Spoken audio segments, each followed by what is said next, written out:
Hello students, आज हम 7th class का 4th lesson the Mughal empire ये करेंगे। तो स्टार्ट करते हैं।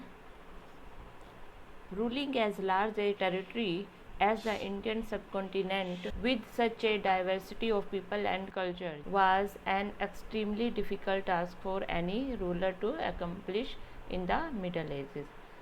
तो मिडल एज में किसी भी रूलर के लिए भारतीय उपमहाद्वीप जैसे बड़े क्षेत्र पर जहाँ diversity of people and culture, जहाँ की लोगों एवं संस्कृतियों में इतनी अधिक विविधताएं हों, शासन कर पाना बहुत ही कठिन कार्य था। अपने जो प्रीडिसेसर्स मीनिंग है उसका, उसी पद पर पहले काम करने वाले अधिकारी अर्थात पूर्व अधिकारी के विपरीत मुगलों ने एक साम्राज्य की स्थापना की और वह कार्य पूरा किया जो अब तक केवल शॉर्ट पीरियड्स के लिए ही संभव जान पड़ता था। इन 16th सेंचुरी के हाफ में इन्होंने दिल्ली और आगरा से एक्सपेंडेड देयर किंगडम, उन्होंने अपना जो है राज्य का विस्तार किया और 17th सेंचुरी में लगभग सारे सब कॉन्टिनेंट्स पर उन्होंने कंट्रोल कर लिया। उन्होंने प्रशासन के स्ट्रक्चर और शासन संबंधी जो विचार लागू किए वे उनके राज्य के पतन के बाद भी टिके रहे। यह एक ऐसी पॉलिटिकल लीजेंसी थी, पॉलिटिकल लीजेंसी मतलब राजनीतिक धरोहर, यह एक ऐसी राजनीतिक धरोहर थी जिसके प्रभाव से उपमहाद्वीप में उनके पश्चात आने वाले शासकों ने इसे इग्नोर कर दिया। आज भारत के जो प्राइम मिनिस्टर हैं वो वहाँ पे मुग़ल के जो निवास स्थान दिल्ली के लाल किले के रैम्पार्ट्स मतलब बाउंड्री ऑफ कैसल प्राचीर से नेशन को एड्रेस करते हैं। अब नेक्स्ट पेज पे देखते हैं। Who were the Mughals, Mughal कौन थे? मुग़ल दो महान प्रजातियों के वंशज थे। माता की ओर से वे चीन और मध्य एशिया के मंगोल शासक गंगेज खान, जिसकी मृत्यु 1227 में हुई, के वे वंशज थे। पिता की ओर से वे ईरान, इराक एवं वर्तमान तुर्की के शासक तैमूर, जिसकी डेथ 1404 में हुई, के वो वंशज थे। परंतु मुग़ल अपने को मुग़ल या मंगोल कहलवाना पसंद नहीं करते थे। ऐसा इसलिए था क्योंकि गंगेज खान से जो जुड़ी मेमोरीज थी, तो उसमें क्या था, उन्होंने सैकड़ों व्यक्तियों के नरसंहार से संबंधित थी। नरसंहार मतलब उन्होंने बहुत से लोगों को मारा था। ये मुग़लों के कंपिटिटर्स उज्बेकों से भी संबंधित थी। On the other hand Mughal Timur के एंसेस्ट्री प्राउड फील करते थे बिकॉज देयर ग्रेट एंसेस्टर्स जो थे उन्होंने 1398 में दिल्ली को कैप्चर कर लिया था। उन्होंने अपनी जेनियोलॉजी पिक्टोरियली उन्होंने अपनी वंशावली का प्रदर्शन चित्र बनाकर किया।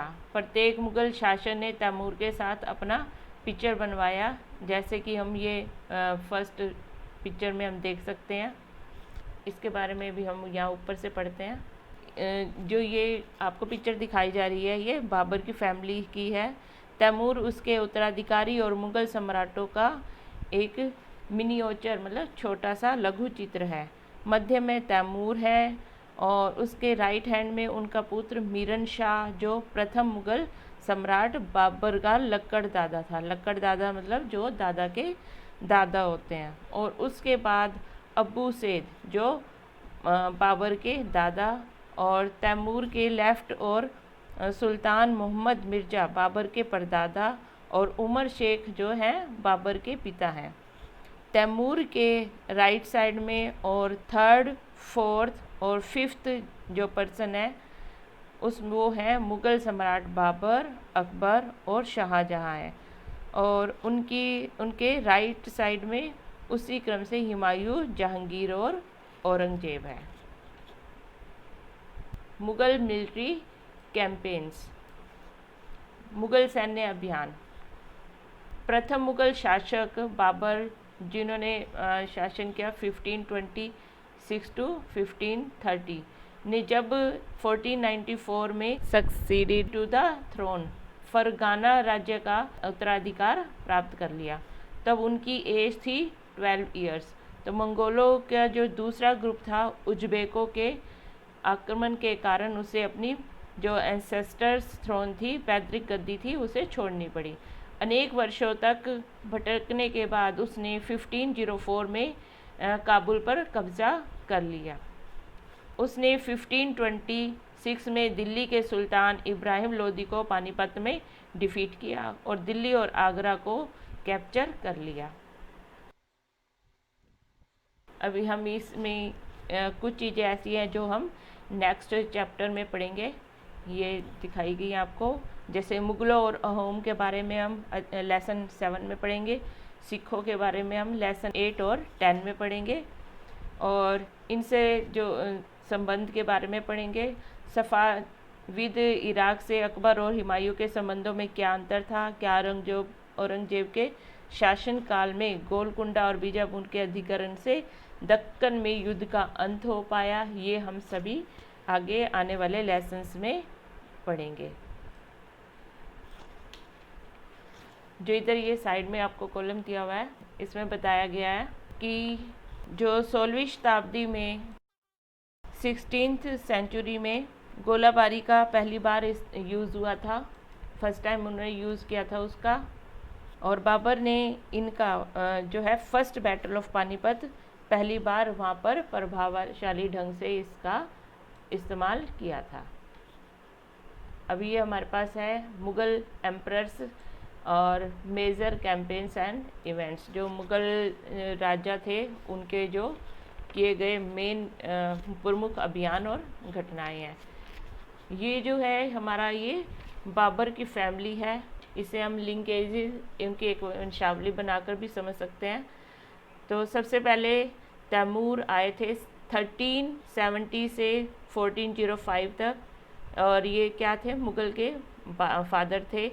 उसके बाद मीरान शाह, फिर सुल्तान मोहम्मद, फिर रूलर सुल्तान अबू सईद, उमर शेख मिर्ज़ा, और उसके बाद ये बाबर। अब बाबर ने 1526 से 1530 तक शासन किया।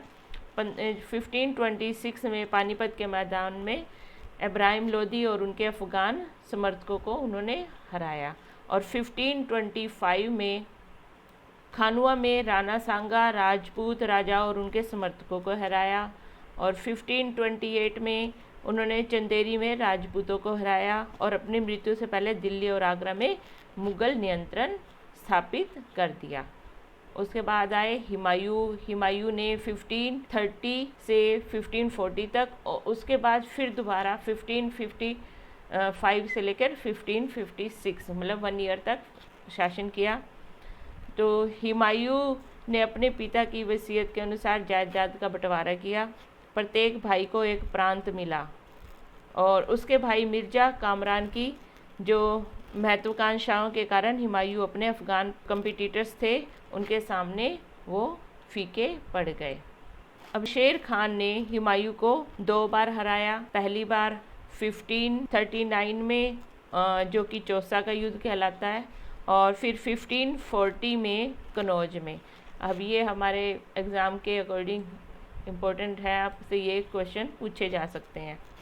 तो इन पराजयों ने उसे ईरान की ओर भागने को मजबूर कर दिया, और ईरान में हुमायूं ने सफ़ाविद शाह की मदद ली, और उसने 1555 में दिल्ली पर दोबारा कब्जा कर लिया, परंतु 1 साल बाद ही एक दुर्घटना में उनकी मृत्यु हो गई। उसके बाद आता है अकबर के बारे में पढ़ेंगे इसमें। उन्होंने शासन किया 1556 से 1605 तक। 13 इयर्स के थे जब वो, ओनली 13 इयर्स के थे जब वह एम्परर सम्राट बन गए। उनके शासनकाल को हम 3 अवधियों में डिवाइड कर सकते हैं। जैसे पहले है 1556 टू 1570। इसके मध्य में अकबर अपने संरक्षक बैरम खां और अपने जो कर्मचारियों से स्वतंत्र हो गए थे। उसने सूरी और अन्य अफगानों निकटवर्ती जो राज्य मालवा और गोंडवाना तथा अपने सौतेले भाई मिर्जा हाकिम और उज़्बेकों के विद्रोह को दबाने के लिए सैन्य अभियान चलाए।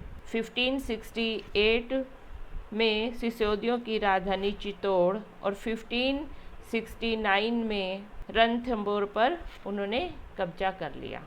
अब उसके बाद सेकंड पार्ट है 1570 और 1585 के जो मिडल में आता है, उसमें गुजरात के विरुद्ध सैनिक अभियान हुए। इन अभियानों के पश्चात उसने पूर्व में बिहार, बंगाल, उड़ीसा में अभियान चलाए और 1579 टू 80 में मिर्जा हाकिम के सपोर्ट में हुए और विद्रोह ने और भी उन्हें जटिल कर दिया।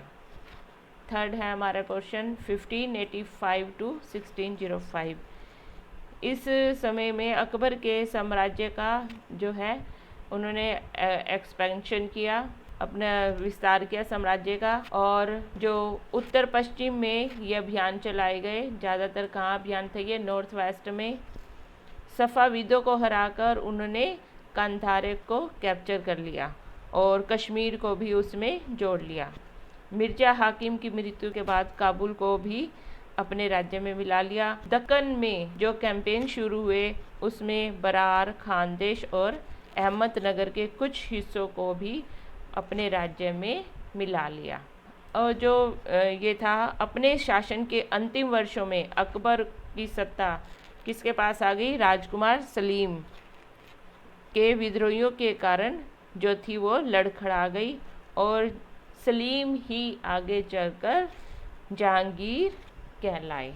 वो जहांगीर राजा बन गए। जहांगीर 1605 टू 1627। जहांगीर ने अकबर के मिलिट्री कैंपेन को कंटिन्यू किया।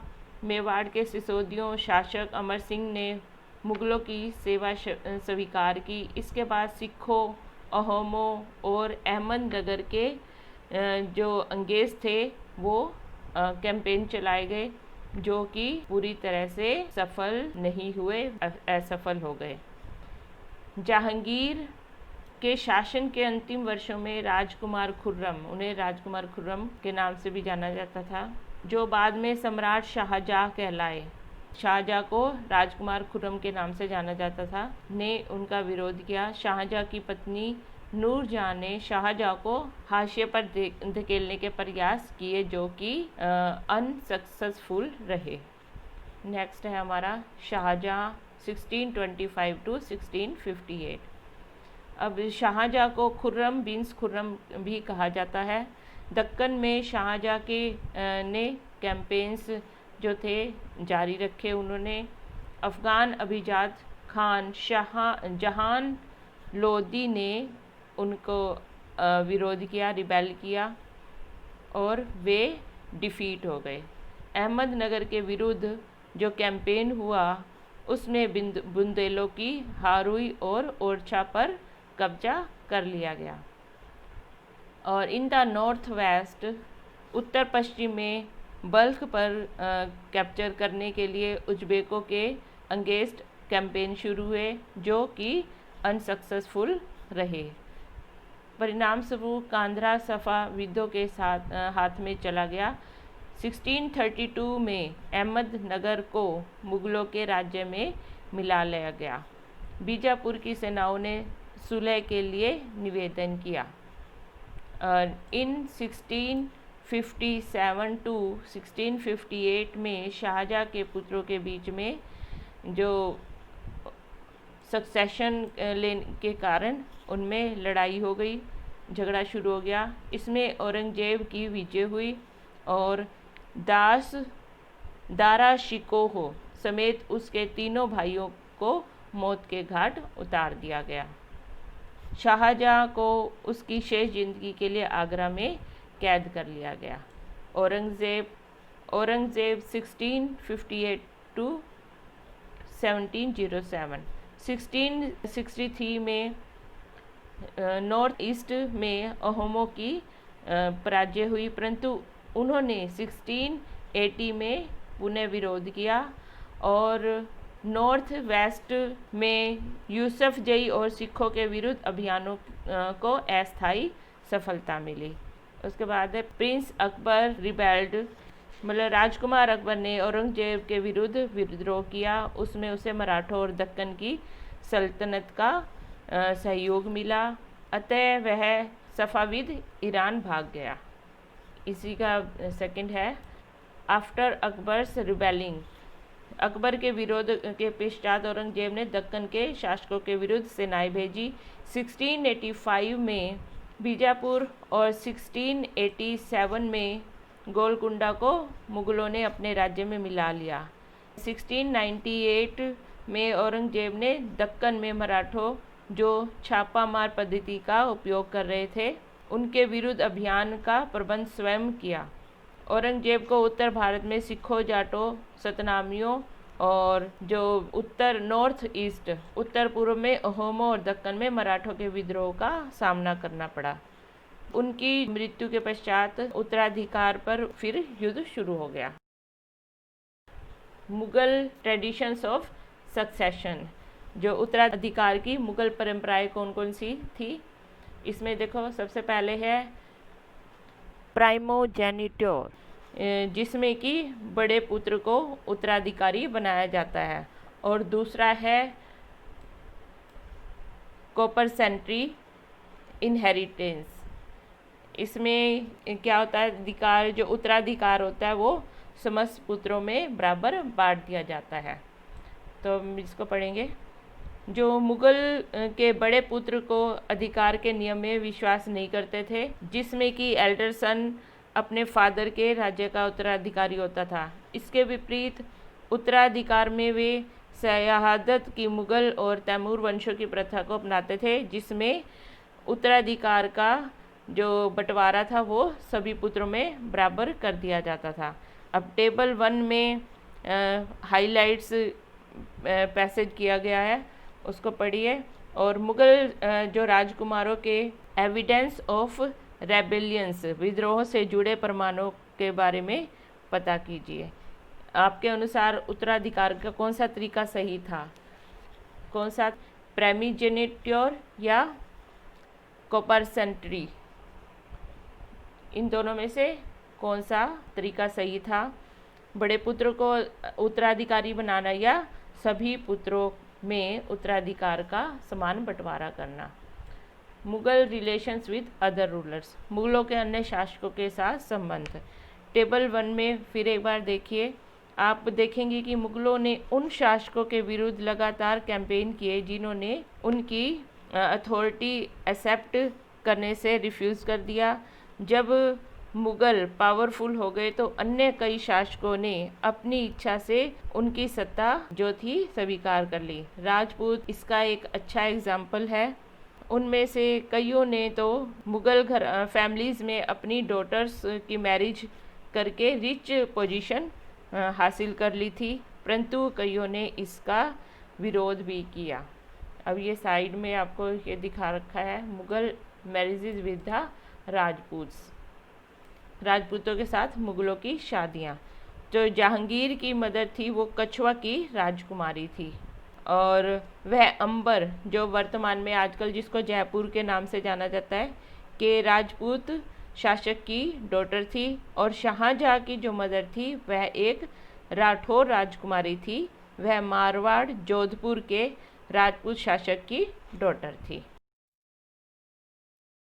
सिसोदिया राजपूत लॉन्ग टाइम तक मुगलों की अथॉरिटी एक्सेप्ट करने से रिफ्यूज़ करते रहे, परंतु जब वे हारे तो मुगलों ने उनके साथ ऑनरेबली ट्रीट किया। ऑनरेबली ट्रीट मतलब सम्माननीय व्यवहार किया। उन्हें उनकी जागीरें, उस समय जागीरों को वतन भी कहा जाता था, वतन जागीर के रूप में वापस कर दी। पराजित होने वाले लोगों को, मतलब जो राजा पराजित होते थे उनको अपमानित न करने के बीच सावधानी से बनाए गए संतुलन की वजह से मुगल भारत के अनेक शासकों और सरदारों पर अपना प्रभाव, उनका जो प्रभाव था वो बढ़ गया। परंतु इस बैलेंस को, ऑल टाइम बैलेंस रखना डिफ़िकल्ट था। टेबल 1 अगर हम देखते हैं तो उसमें हम गौर करते हैं, जब शिवाजी मुगल अथॉरिटी एक्सेप्ट करने आए तो औरंगजेब ने उनका अपमान किया। इस अपमान का परिणाम क्या हुआ? मनसबदार्स एंड जागीरदार्स। इसमें क्या था, जैसे जैसे एम्पायर एक्सपेंड होते गए वैसे वैसे मुगलों ने डाइवर्स बॉडीज जो होती है, जिसमें क्या होता है, तरह तरह के सामाजिक समूह के सदस्यों को एडमिनिस्ट्रेशन में नियुक्त करना आरंभ कर दिया। शुरू शुरू में ज़्यादातर सरदार जो थे वो कहाँ के थे? तुर्की, ईरानी यही थे। लेकिन अब इस छोटे समूह के साथ साथ उन्होंने ईरानियों, भारतीय जो मुसलमान थे उनको, अफ़गानों, राजपूतों, मराठों और अन्य समूह को भी उन्होंने इसमें सम्मिलित करना शुरू कर लिया। मुगलों की सेवा में आने वाले जो नौकरशाह होते थे वो मनसबदार कहलाते थे। नेक्स्ट है हमारा मनसबदार। ये मनसबदार शब्द का प्रयोग ऐसे व्यक्तियों के लिए होता था जिन्हें कोई मनसब यानी जो पोजीशन या रैंक होती थी वो उन्हें हाई जो पोजीशन होती थी वो मिलती थी। यह मुगलों द्वारा चलाई गई ग्रेडिंग सिस्टम व्यवस्था थी, जिससे पद, वेतन और इनके मिलिट्री रिस्पॉन्सिबिलिटीज़ उनको निर्धारित किया जाता था। रैंक और सैलरी डिसीजन जो था वो जत की संख्या पर निर्भर था। जत की संख्या जितनी अधिक होती थी, दरबार में उसकी अभिजात की प्रतिष्ठा उतनी ही बढ़ जाती थी और उसका वेतन भी उतना ही अधिक होता था। पहले हम ये साइड पे पढ़ेंगे कि ये जत रैंकिंग होता क्या है। ये आपको साइड में दिया हुआ है कॉलम। 1000 से ऊपर रैंक वाले लोग थे। 5000 जत अकबर रीजन में थे तो उनमें कितने थे? 29। और औरंगजेब के रीजन में इनका नंबर जो था 79 हो गया था। आगे जो नेक्स्ट पेज है इसके बारे में हम आगे डिस्कशन करेंगे। अब हम ये पढ़ते बीच में। द मनसबदार जो मिलिट्री रिस्पॉन्सिबिलिटीज़ थी वो मनसबदारों को सौंपी जाती थी। उन्हीं के अकॉर्डिंग उन्हें घुड़सवार रखने पड़ते थे। मनसबदार अपने सवारों को रिव्यू के लिए लाते थे। रिव्यू मतलब निरीक्षण के लिए लाते थे। वे अपने सैनिकों के घोड़ों को दगवाते थे। दगवाना मतलब उनके जो घोड़ों की नाल होती है उसमें छेद करते थे एवं सैनिकों का पंजीकरण करवाते थे।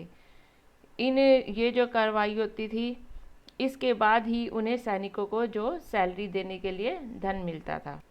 मनसबदार अपनी सैलरी रेवेन्यू कलेक्ट करने वाली लैंड के रूप में पाते थे। उन्हें जागीर कहते थे।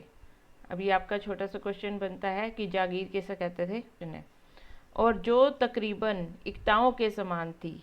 अब हमने जो लेसन 3 था उसमें हमने इक्ताज के बारे में पढ़ा था कि दिल्ली सल्तनत में लैंड को इक्ताज कहा जाता था और वतन लैंड किस में कहा जाता था? मुगल काल में दी गई लैंड को वतन कहा जाता था।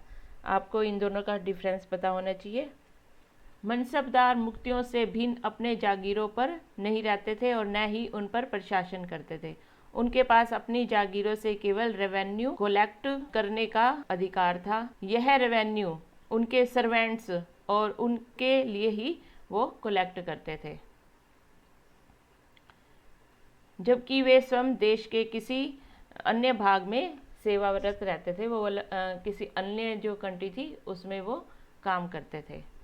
अकबर के शासनकाल में इन जागीरों को केयरफुली असेस्ड मतलब उनको सावधानी पूर्वक आंकलन किया जाता था उनका, ताकि इनका जो रेवेन्यू है मनसबदार की सैलरी के तकरीबन इक्वल रहे। औरंगजेब के शासनकाल तक पहुँचते पहुँचते स्थिति बदल गई थी। अब प्राप्त रेवेन्यू जो था वो मनसबदार की सैलरी से बहुत कम था। इसका कारण क्या था कि अकबर के रीजन में जो थे मनसबदार वो थे 29, लेकिन औरंगजेब के रीजन में इनकी जो नंबर था वो कितना हो गया था? 79, जिससे कि उनको सैलरी देने में प्रॉब्लम आती। मनसबदारों का नंबर इंक्रीज हो गया था, जिसके कारण उन्हें जागीर मिलने से पहले एक लंबा इंतजार करना पड़ता था। इन सभी कारणों से जागीरों की संख्या में कमी हो गई। एज ए रिजल्ट कई जो जागीरदार थे जागीर रहने पर यह कोशिश करते थे कि वे अधिक से अधिक रेवेन्यू जो था वो कलेक्ट कर सकें। अपने रीजन के लास्ट ईयर्स में औरंगजेब इन चेंजेस को पर कंट्रोल नहीं कर पाया। इस कारण किसानों को जो अत्यधिक मुसीबतों का सामना करना पड़ा। नेक्स्ट है हमारा जब्त एंड जमींदार। मुगलों की सोर्स ऑफ इनकम प्लीजेंट्री मतलब किसानों से जो प्राप्त टैक्सेस थे उस पर डिपेंड करती थी। अधिकतर स्थानों पर किसान रूरल एलाइट्स मतलब ग्रामीण कुलीनों यानी कि जो हेडमैन या लोकल चिफेंस के माध्यम से रेवेन्यू देते थे। समस्त जो इंटरमीडिएटर्स थे मध्यस्थों के लिए, चाहे वे लोकल हेडमैन हो या फिर पावरफुल चिफेंस, उनके लिए मुगल एक ही शब्द जमींदार का प्रयोग करते थे। Akbar revenue minister. अकबर के जो रेवेन्यू मिनिस्टर टोडरमल ने 10 इयर्स पीरियड जो था उनका 1570 टू 1598 के लिए कल्टीवेशन, प्राइसेस और येल्ड क्रॉप्स भूमि का जो था सावधानी पूर्वक सर्वे किया। इन डाटा के आधार पर प्रत्येक फसल पर नकद के रूप में कर निश्चित कर दिया गया।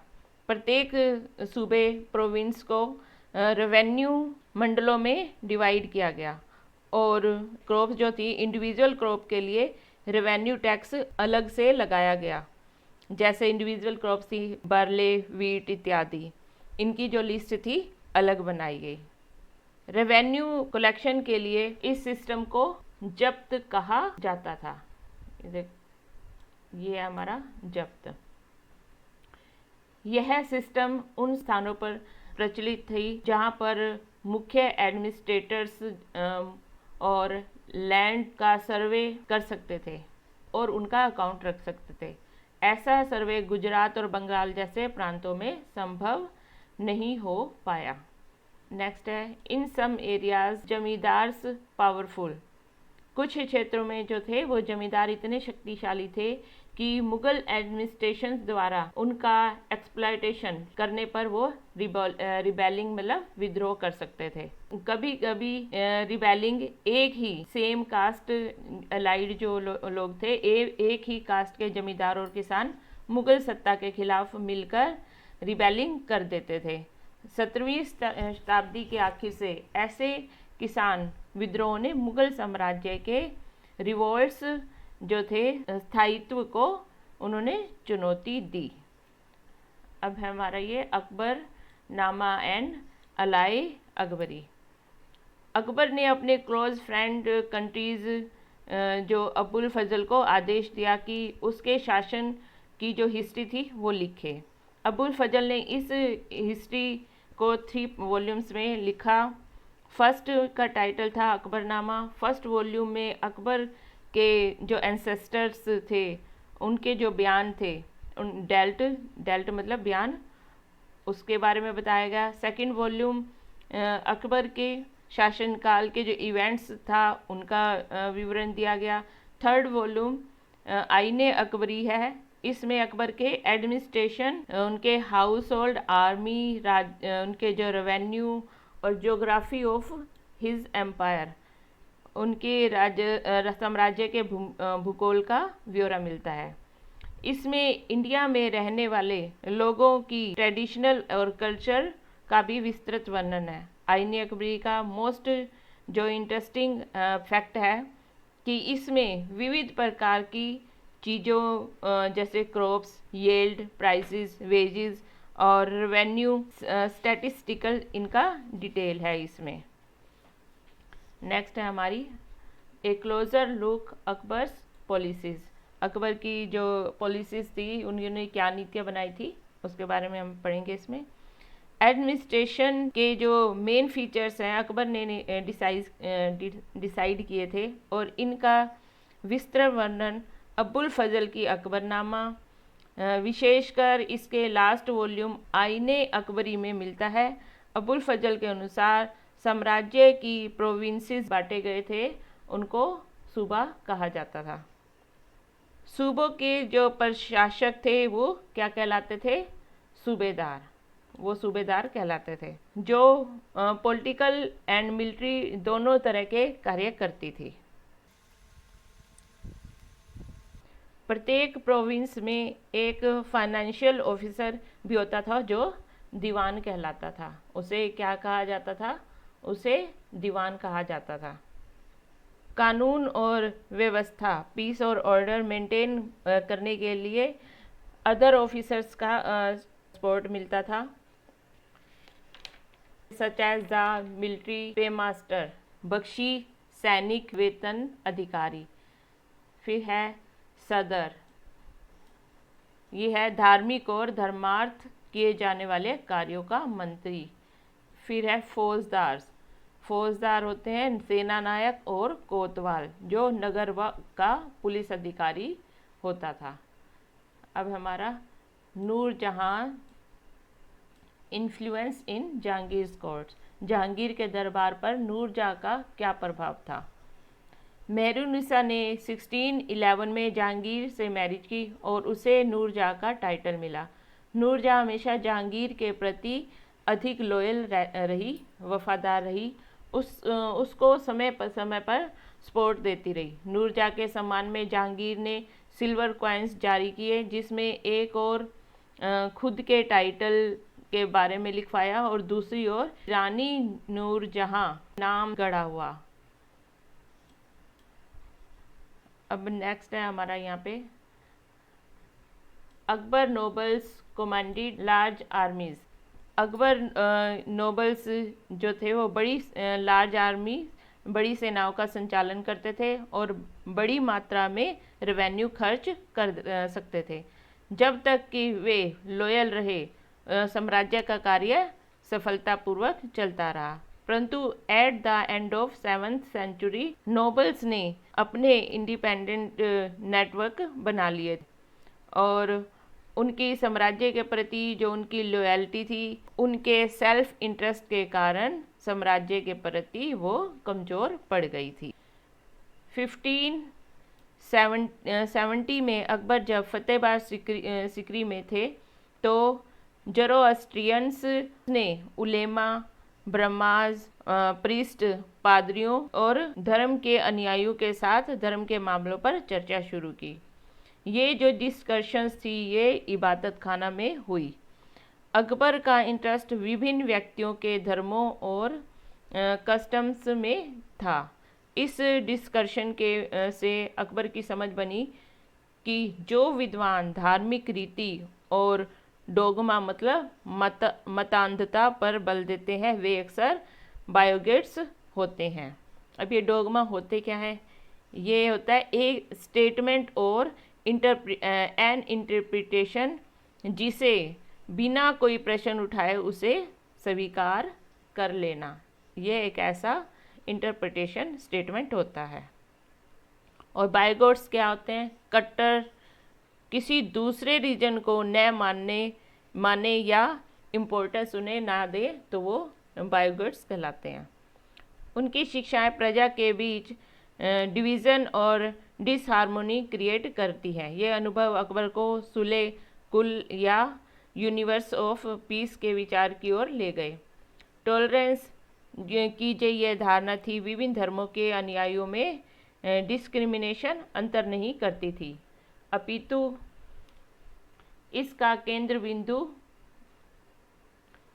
जो थी नीति शास्त्र की एक व्यवस्था थी, यूनिवर्सल अप्लाई की जा सकती थी और जिसमें केवल ऑनेस्टी, जस्टिस, पीस सिर्फ उसी पर फोकस दिया गया था। अबुल फजल ने सुले कुल के इस विचार पर आधारित शासन दृष्टि बनाने में अकबर की मदद की। शासन के सिद्धांत को जहांगीर और शाहजहां ने भी अपनाया।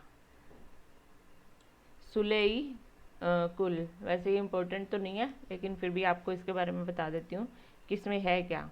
अकबर की सुले कुल की नीति का उसके पुत्र जहांगीर ने इस प्रकार वर्णन किया। इसमें मेन जो है हमारा यहाँ है ये वाला, ये लाइन्स है। सुन्नी और सिया एक ही मस्जिद में इकट्ठे होते थे। ईसाई और यहूदी एक ही गिरजे में प्रार्थना करते थे। उसने सुसंगत तरीके से सार्वत्रिक शांति जो थी यूनिवर्सल पीस सुले कुल के सिद्धांत का पालन किया।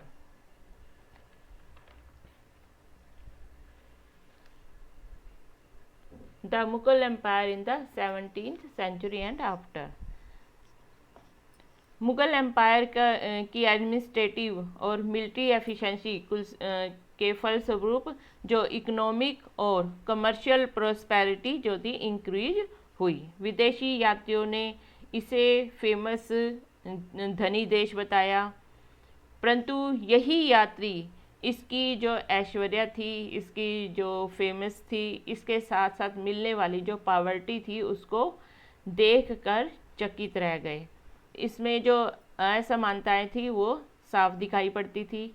शाहजहाँ के रीजन के 12th ईयर डॉक्यूमेंट्स से हमें पता चलता है कि ऐसे मनसबदार जिनको हायर रैंक पद प्राप्त थे कुल 8000 में से 445 ही थे। कुल मनसबदारों की एक छोटी संख्या 5.6% को ही एम्पायर के एस्टिमेट रेवेन्यू का 61.5% था। वह स्वयं उनके जो ट्रूपर्स सवारों के वेतन के रूप में उन्हें दिया जाता था। मुगल एम्परर्स और उनके मनसबदार बहुत बड़ा भाग वो अपनी सैलरी का उन वस्तुओं पर खर्च कर देते थे। इस खर्चे से आर्टिशंस, शिल्पकारों और प्लेजेंट्री को लाभ होता था, जो वस्तु और फसलों की पूर्ति करते थे, परंतु राजस्व का भार इतना था कि जो प्राथमिक उत्पादक किसान और शिल्पकार के पास इन्वेस्ट के लिए बहुत कम धन बचता था। इनमें से जो बहुत गरीब थे मुश्किल से हैंड टू माउथ का मतलब है कि वो मुश्किल से ही अपना पेट भर पाते थे। उत्पादन शक्ति बढ़ाने के लिए एडिशनल रिसोर्सेज, उसके पास जो अतिरिक्त संसाधनों में, औजारों और अन्य वस्तुओं में वो इन्वेस्ट करने की बात सोच भी नहीं सकते थे। जो धनी किसान, शिल्पकारों के समूह, व्यापारी और महाजन जो अर्थव्यवस्था में ज़्यादा लाभ उठाते थे।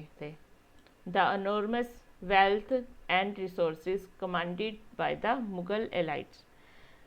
मुगलों के जो कुलीन वर्ग के हाथों में एनॉर्मस वेल्थ मतलब कि बहुत धन और संसाधन थे, जिनके कारण 17th सेंचुरी के लास्ट ईयर्स में एक्सट्रीमली जो पावरफुल हो गए थे। एक्सट्रीमली पावरफुल मतलब अत्यधिक शक्तिशाली वो हो गए थे। जैसे जैसे मुगल सम्राट की सत्ता पतन की ओर बढ़ती गई, वैसे वैसे विभिन्न क्षेत्रों में उनके सेवक स्वयं की सत्ता के पावरफुल सेंटर बनने लगे। उन्होंने नए वंश स्थापित किए और हैदराबाद एवं अवध जैसे प्रोविंस प्रांतों में अपना कंट्रोल बना लिया। यद्यपि वे दिल्ली के मुगल सम्राट को मास्टर के रूप में मान्यता देते थे, रिकॉग्नाइज करते थे, तब भी 18th सेंचुरी तक साम्राज्य के कई प्रांत अपनी जो स्वतंत्र उनकी पॉलिटिकल पहचान बन चुकी थी। इसके बारे में हम 10th जो चैप्टर हमारा आगे आएगा उसमें पढ़ेंगे। अब हमारा है किंग्स एंड क्वींस, इनके बारे में थोड़ा सा हम पढ़ लेते हैं। 17th सेंचुरी में मुगलों के लगभग समकालीन संसार के विभिन्न भागों में भी कई महान राजा रानी थे। इनमें ऑटोमन तुर्की के सुल्तान सुलेमान जो 1520 से 1566 जो ईयर्स हैं उसमें शामिल हैं। उसके राज में ऑटोमन स्टेट का एक्सपेंड यूरोप की ओर हुआ। उसने हंगरी को अपने राज्य के साथ मिला लिया, ऑस्ट्रिया को भी उन्होंने घेर लिया। उसकी फौजों ने बगदाद और इराक को भी सीज्ड मतलब हथिया लिया। मोरक्को तक उत्तरी अफ्रीका का बहुत सा हिस्सा ऑटोमन सत्ता को मानता था। सुलेमान ने ऑटोमन नेवी का रिकंस्ट्रक्शन किया।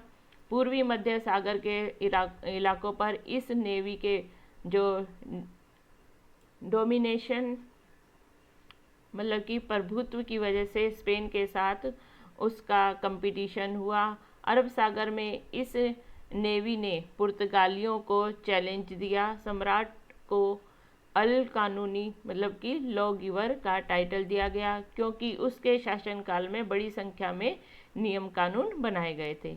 इन नियमों का लक्ष्य यह था कि बढ़ते हुए साम्राज्य के विभिन्न क्षेत्रों को ध्यान में रखते हुए स्टैंडर्डाइज एडमिनिस्ट्रेटिव प्रोसीजर्स प्रशासनिक तरीकों का मानकीकरण हो ताकि फोर्स लेबर जो किसानों की जो फोर्स लेबर थी और एक्स्ट्राऑर्डिनरी जो उन पे टैक्स लगाए जाते थे वो उनको बचाया जा सके। आगे चलकर 17वीं सेंचुरी में ऑटोमन क्षेत्रों में जब सार्वजनिक सिस्टम का डिक्लाइन हुआ तो सुलेमान कानूनी मतलब सुल्तान सुलेमान को ही कहा जाता है। सुलेमान कानूनी के काल को आदर्श शासन काल के रूप में याद किया जाने लगा। अब ये कुछ ऐसी चीज़ें हैं जो हमें मतलब आगे पढ़ने को मिलेंगी और हम उसके बारे में जानेंगे। इंग्लैंड की शासक रानी एलिजाबेथ, ईरान का सफ़ाविद शासक शाह अब्बास और इनसे कहीं ज़्यादा रूसी शासक जार इवान चतुर्थ वेसिलिएविच जो कि 1530 से 1584 जो इवान दी टेरिबल नाम से मतलब फेमस है, उनके बारे में हम आगे पढ़ेंगे और उनके बारे में हम सर्च भी करेंगे। Thank you. ये लेसन कंप्लीट हो गया है। उम्मीद है आपको समझ आ गया होगा। Thanks for watching video.